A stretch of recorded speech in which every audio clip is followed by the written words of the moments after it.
The night of Edmond Dantès' arrest remained etched in the memory of all who had gathered to celebrate his betrothal.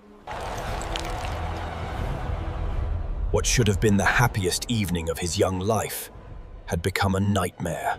The music had stopped, the laughter had died, and soldiers had led him away as though he were a criminal. The faces of his father and Mercédès, full of terror and disbelief, haunted him as he sat alone in his cold prison cell.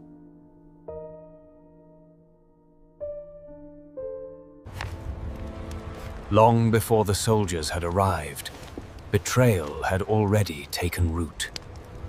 Danglars, the purser of the Pharaon, and Fernand, the jealous fisherman who desired Mercédès, had finished their treacherous letter of denunciation. Together they accused Edmond of being a traitor, secretly plotting against the country.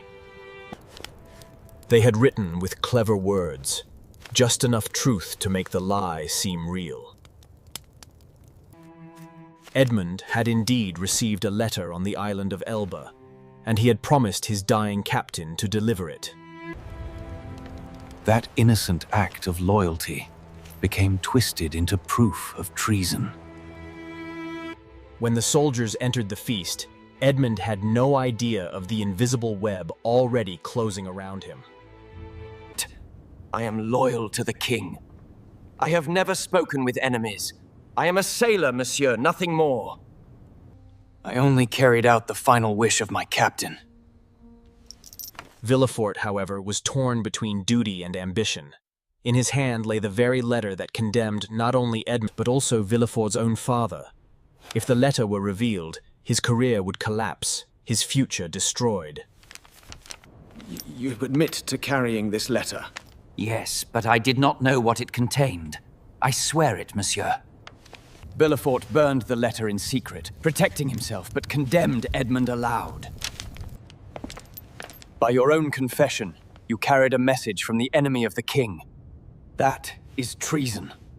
But I am innocent. Perhaps. But the law does not ask for innocence. It asks for proof. And the proof condemns you.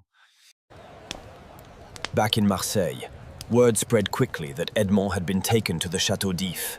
People whispered his name in markets and taverns. Some pitied him, but others shrugged, saying, "Where there is smoke, there is fire." Only those who truly loved him, his father, Mercédès, and Monsieur Morel, refused to believe the accusations. Edmond is no traitor. His only love is the sea. But her words met closed doors and deaf ears. No one dared question the orders of the prosecutor.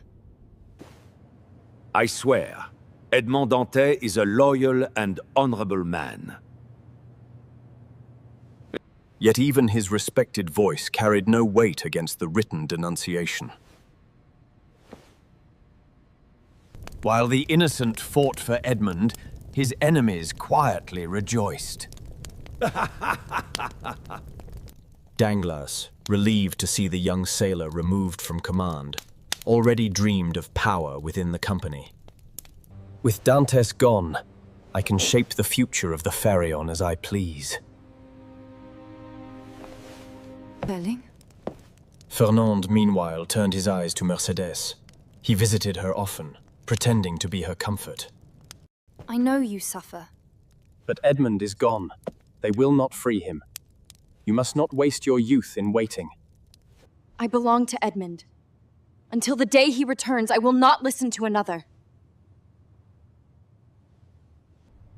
Her loyalty stabbed Fernand with pain, but also fed his anger.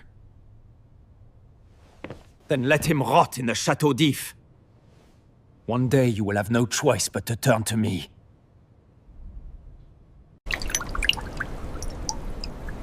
In the Château-d'If, Edmond experienced the slow death of hope. The prison was a fortress of stone, standing on a lonely island, its windows barred and its corridors damp with sea air. There is a mistake. I am innocent. All here say the same, young man. Yet they remain. Edmund was dragged through a long corridor lit only by torches. The smell of salt and mildew clung to the air. Guards mocked him as they pushed him into a narrow cell with a straw bed, a broken jug for water, and walls damp with cold. This is your palace, Captain.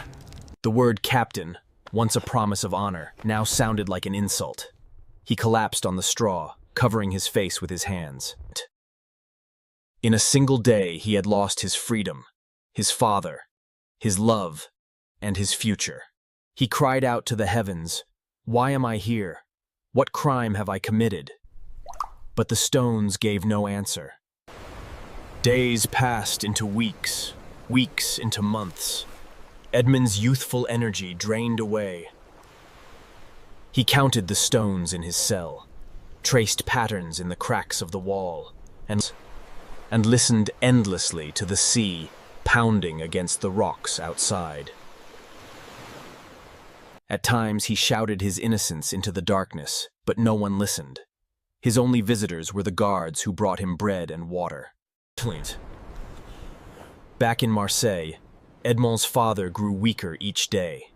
Without his son's support, the old man fell into poverty and despair.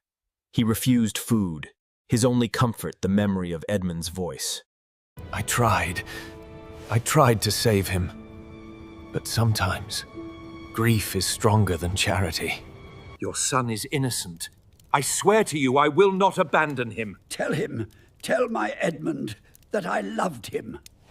Soon after, his frail heart gave out, and he died alone, whispering his son's name. For Mercedes, each day with Edmond was torture. She waited at the shore, gazing at the island prison across the water, as if her eyes could pierce the walls and reach him. She prayed constantly for his return, refusing every suggestion that she should forget him. Her beauty and loyalty only increased Fernand's obsession. He promised himself that if Edmund never returned, Mercedes would one day be his, no matter the cost.